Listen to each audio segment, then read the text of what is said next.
Our live Facebook stream will be starting soon.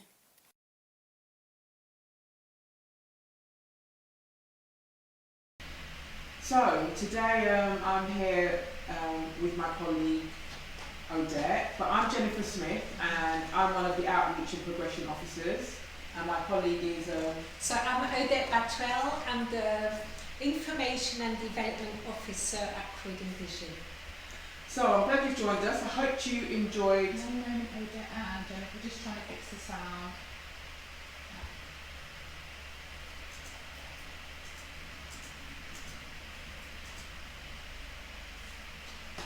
So currently we're trying to fix the sound here, but if you can't hear us very well, we will do try. Send the comments. Yeah, so we'll carry on while we try and fix the sound. So today we're going to be talking about returning to work, going back to school, and the issues around these two subjects. So I hope that last week people were really got some valuable information from our Empowerment with Tech talk with Ola and Catherine. And if you still have any issues or any other questions about it, remember you can always contact us info@croydonvision.org.uk. So as I said, today is a wonderful talk on a lot's happening. I know for a lot of people 2020 has been really daunting, hasn't it, Odette? Very, very hard. And as we're preparing to go out again, we kind of thought that we'd start maybe with sort of stepping out of your front door. So travelling and mobility, back to work, back to school, or even volunteering in the community. So how do you kind of find your way back out into the community, I suppose? Yeah, so you know, the kids have gone back to school, people are returning to work, people obviously some people have been shielding, have been inside for such a long time. So obviously you're going to find a lot of things daunting. So we thought we'd give you some tips, some first-hand experience. So today, as I said, we're going to be talking about returning to work, returning to school, but we're going to talk about transport, aren't we? Yes, I did. What I wanted to share is my personal experience. So I went back to central London for the first time last week, and going to East Croydon Station, things have changed a little bit. There's really not so many people around.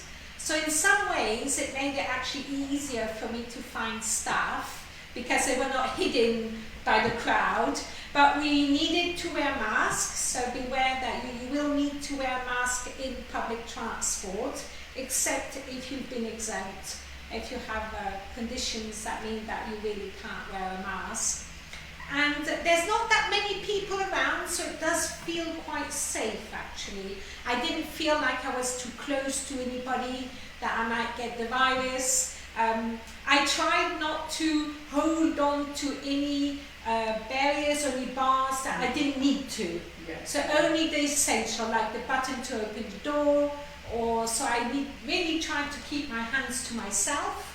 And I always sort of think if I arrive then to my destination and there is sanitizer, I will sanitize my hands, you know, as often as I can.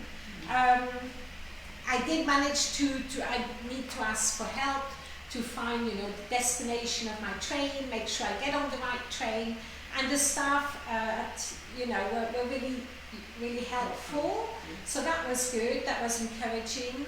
I took the tram as well for the first time, and I felt quite safe, I think. I had my mask on, I kept my hands to myself, and I did sort of sanitize my hands at the end, so that was good. Yeah, because I think, you know, really being visually impaired or having any kind of sight loss, we do use our touch more than a lot of other people. Yes. So it's really important, like the hand sanitizer, like you were talking about, you know, touching your cane. And I was going to say that, Jennifer, do remember to sanitize your cane just more often, because, you know, it is trailing on the floor and then in your bag. So maybe have like an extra carrier bag that you put your cane in, so it doesn't sort of touch your bag.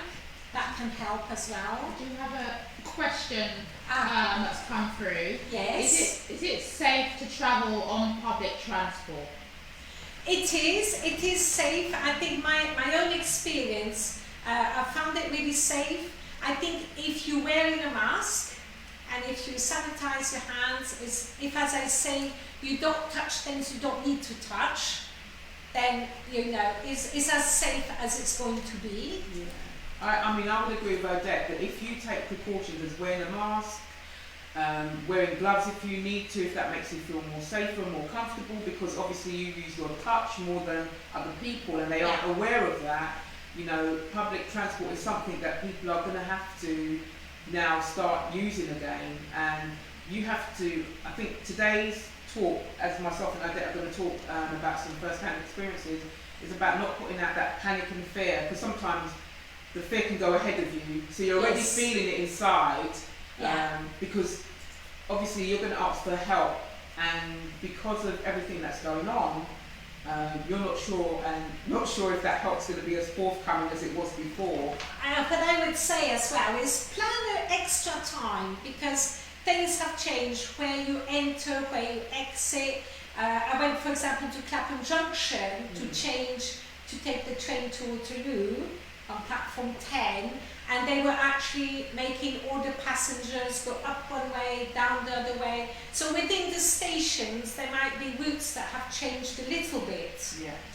And that's one of the things I also wanted to talk about, is that sort of going to work maybe for the first time. Maybe you used to use the bus, you used to take the tram, and you decide, okay, I'm going to walk. Now, do you know the route? How do you know the route? Because at the moment, the sensory team are not coming out. I mean, hopefully they'll come out really soon, but at the moment they're not. So we have a colleague, Anna, for example. She went halfway down the route because she knew it, then went back home, then went a little bit further. So she did a few dry runs from her home to work, to make sure she learnt the route, she felt comfortable with the route, and I think maybe it's something you might want to consider. You know, do bits of the route before you actually need to go the whole way, just to reassure you, make sure, because if you haven't done the route for 6 months, because it is 6 months already, you know, you might have forgotten there's a lamppost here, there's a bin there, there's a step there. So you have to kind of remind yourself about all the kind of landmarks that you need to, you know, there's McDonald's there, there's this, and some shops might have closed, you might lose some of your landmarks. So you have to give yourself the, how should I say, the opportunity, the time, you know, to learn your route again, and also say that it's normal, it's what you need to do. It's not your fault, it's not like that you can't do it, it's just, okay, things have changed, I haven't done that route for 6 months, I'm going to struggle a little bit, you know, and I think it's allowing yourself to struggle. Yeah, I think that's, you know, it's going to help you. Yeah, and I think you're right. Taking that first step and allowing yourself, accepting that, you know, if it's difficult, it's okay to turn back and try again. As Odette said, that as well. You know, it's okay to say I could only get this far, and not see it as, you know, sometimes in our minds we do something and we say, no, I'm not doing it again because I can't. It's a panic. Yeah, you get really, really upset with yourself. And it's obviously there's value in getting upset, but there's no worth in staying in it. So, you know, don't stay in the upset, allow it to happen, because you've taken the first step in actually getting out and marking a territory, and it's about independence. As you know, here at Croydon Vision, we're all about empowerment and independence. Absolutely. So, you know, these tips, okay, you might not be able to do it all at once, but just break it down into manageable bits for you, and get new landmarks. You might have to, you know, get new landmarks if things are close, if things are a bit. So give yourself the time, and maybe choose a time of the day that the light is good, you know, that it's not too dark or too bright, that is sort of best for you, and do it a few times to see. So for me, when I make landmarks, you know, like Odette said, some shops and places are closed. So for me, I always make landmarks of things that I think are not going to move. I'm not going to move. So it's going to be a post box. It's going to be a lamp post. Yeah. It's got to be something structurally that I know is going to stay there longer than me on the earth. Yes. So that, you know, that's one of my things when I go somewhere. Yeah. I always make sure I know there's a landmark that's been there for long before I came, yes. and will be there long after I go, kind Yeah. of thing, to put it in the question. But you know, we're talking today about transport and having that accessibility, and also, you know, the kids have returned to school, and they'll be returning full-time from next week, but obviously... So Jennifer, how is it as a visually impaired mum to actually, go back to school, get your kids ready for school and all that? Yeah, so for those of you who don't know, I have 6 kids and they vary in ages, and my kids are now going back to school. So, you know, for some people, I've talked to one visually impaired parent today, and her daughter went back to school, and it was really... she brought up a problem that, so I'm partially sighted, she's blind, and she said today my daughter went to school and she was allowed, the parent was allowed to accompany, only one parent, obviously, you know, times have changed, so one parent was allowed to accompany their child into the classroom, and obviously she could have entered the classroom with her daughter because her daughter would have guided her, but to come back outside of the classroom, because it was a different place, she wouldn't have been able to get back to where she needs to. And she was saying how she felt as a parent not being able to take on that responsibility, and although she knows she could ask for help, and you know, we were both talking about our different perspectives, because for me, I wouldn't have been able to socially distance in the classroom, because I wouldn't have seen the space, but I would have been, people would have been pointing fingers at me, you know, because when people see, you know, people have invisible disabilities, so when people don't see it and you don't socially distance, they think you're not paying attention. Or you're disrespecting the rules and the guidelines. So it was very interesting talk about returning to school for children. And for parents. And how it affects you when you're not able to fully participate in all the other, you know, like and what... how about, Jennifer, how about like saying hello after 6 months, saying hello to parents, recognising parents and their children, and sort of greeting them? I mean, because that must be hard. I think it's going to be very difficult. So, you know, I know as a visually impaired parent of someone at a primary school is totally different to obviously getting ready for the transition into secondary school. So they're going to be different issues you get. So I'm going to try and do it, maybe looking at a visually impaired parent who has someone at primary school. You know, those things of saying hello to parents, of communicating, that's going to be very hard because people work on eye contact. They work on subconscious body language. So sometimes it's hard to express yourself. So for me, I look at the children. It's about empowering them to understand themselves. And I think that as a visually impaired parent, you know, there's a lot of things that come into, so sending your to someone else, sending your kids to school with creased clothes might be, you know, doesn't mean anything, but when you can't participate and take your responsibilities as a parent, must be hard. It obviously knocks your confidence a little bit, but it is about empowering the children, so that they understand that the visual impairment of their parent is only one aspect of it.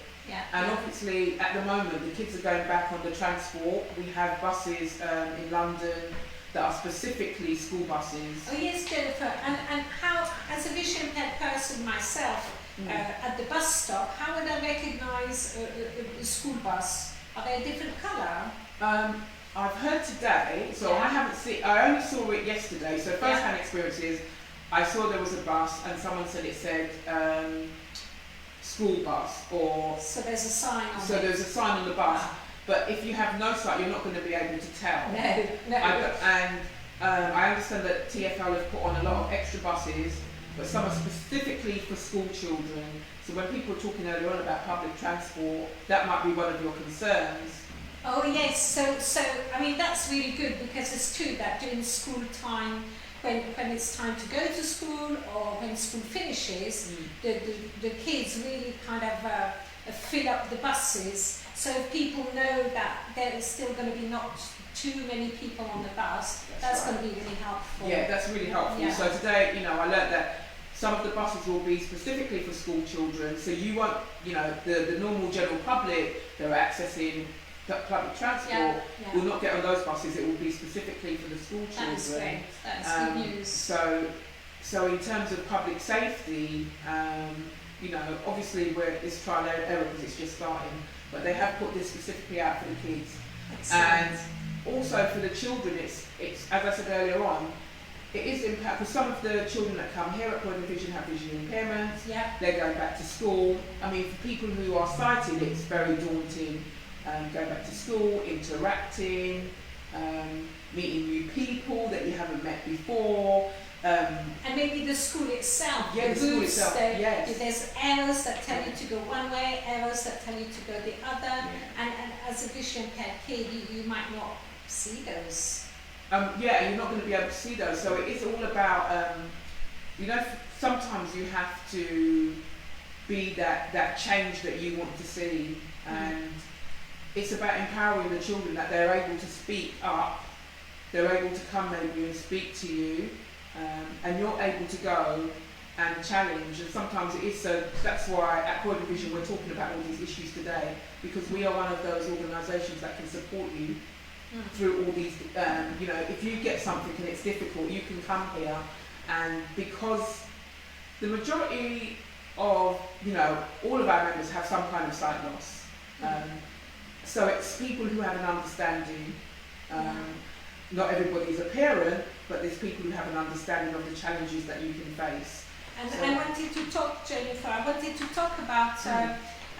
if you want, I've only started working at Croydon Vision since the 1st of July, although I have been a member and a trustee here. Yeah. And I kind of wanted to also share how a place of work can be made, accessible, because you were talking about maybe parents challenging the school and helping the vision impaired child to move around and to feel safe, but also in a place of work. If you are working, or if you're thinking of going to work, if you're worried maybe that should I go to work yet, is going to work actually safe? Here at Croydon Vision, I feel really safe. I mean, when I come in, we social distance, where we put our chairs apart. We make sure that in a room we're not too many people. At lunchtime we're only sitting one per table. We come in, we have sanitizers on our desks and everywhere. We make sure that we kind of stay as safe as possible, and that the whole office is cleaned really thoroughly and sanitized. So I feel very safe, but also I've had to tell my husband at home that I'm not going to bring the virus back home. No, I think it's really important, Odette, that you just, you could say that about your household.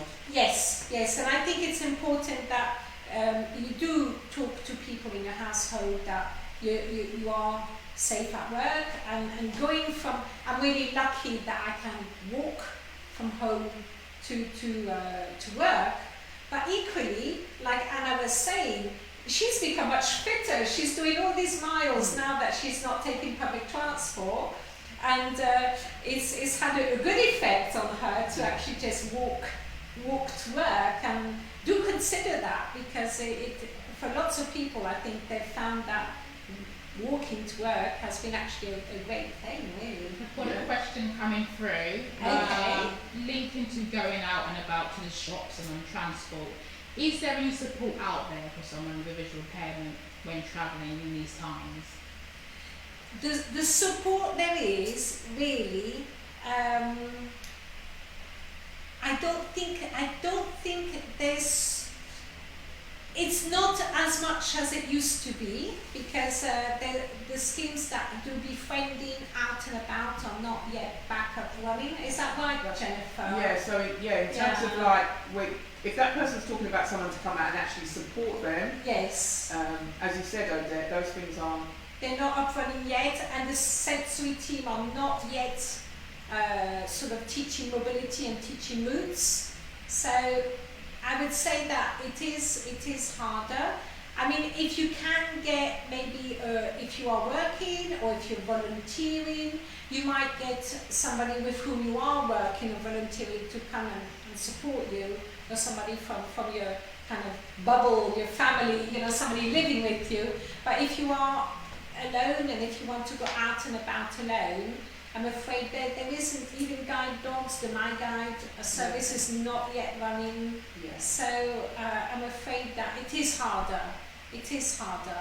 And it's all about, because of the social distancing, they might, you know, by the time they say something and you react, there's a time delay, rather than just somebody sort of pulling you with the arm immediately and sort of making sure you don't bump into something. So it is a partnership. It is a kind of a communication partnership you have to work out with somebody.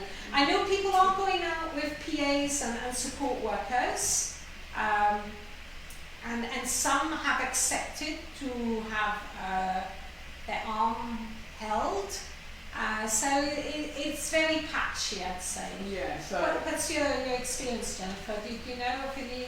No, I don't know. I was just going to say, for the parents, when I was talking about the school, the support system. I don't know anything about actual going out and doing that, but for parents, you know, the RNIB have a VI parent support network.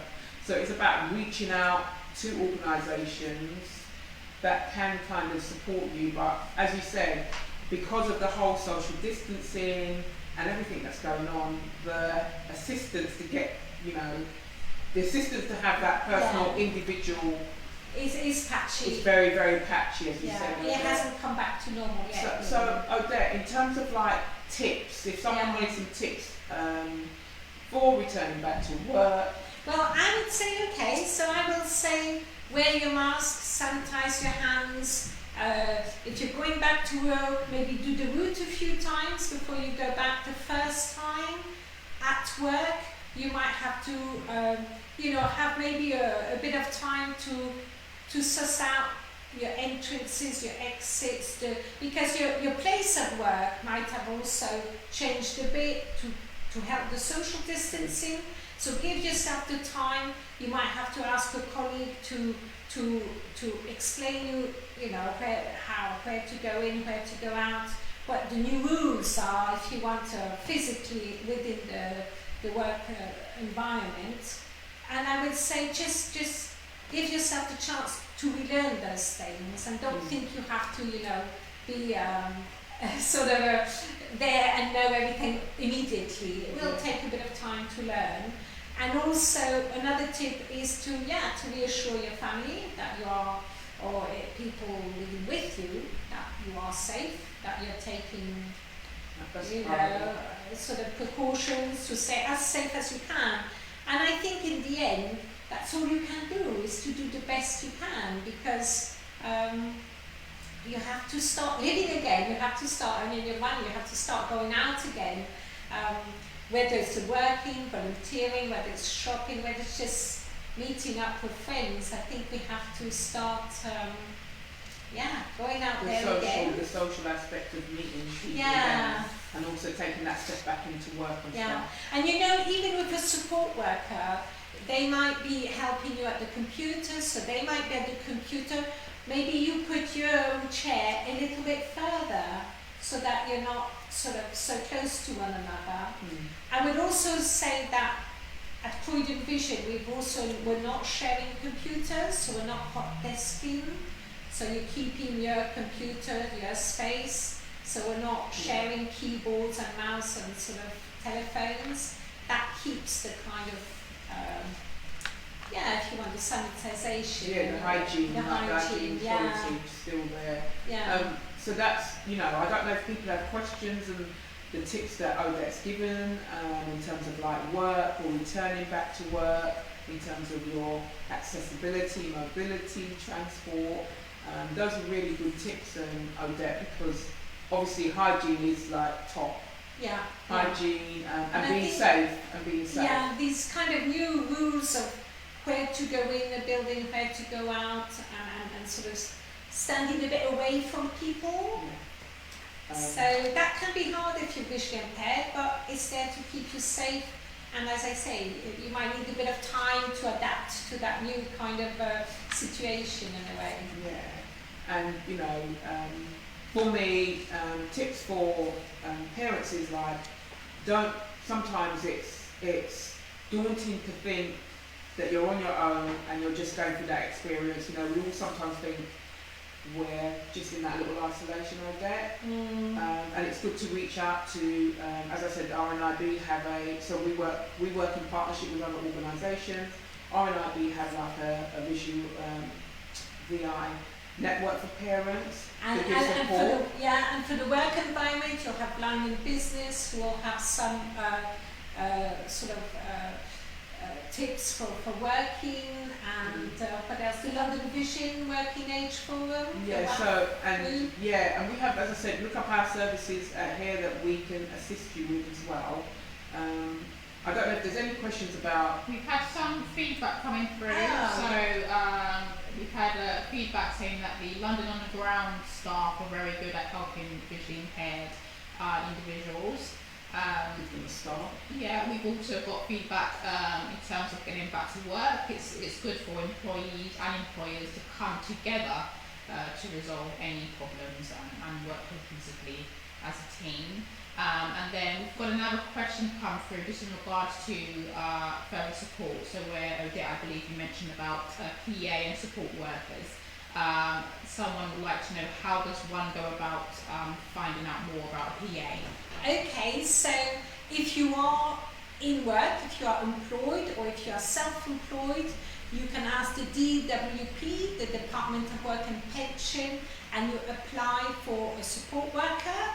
So they'll give you, if they will come and do an assessment, and they'll look at the equipment, and if within your role a support worker will really help you to do your job, they will give you a grant, and then you will be able to pay for a PA to help you.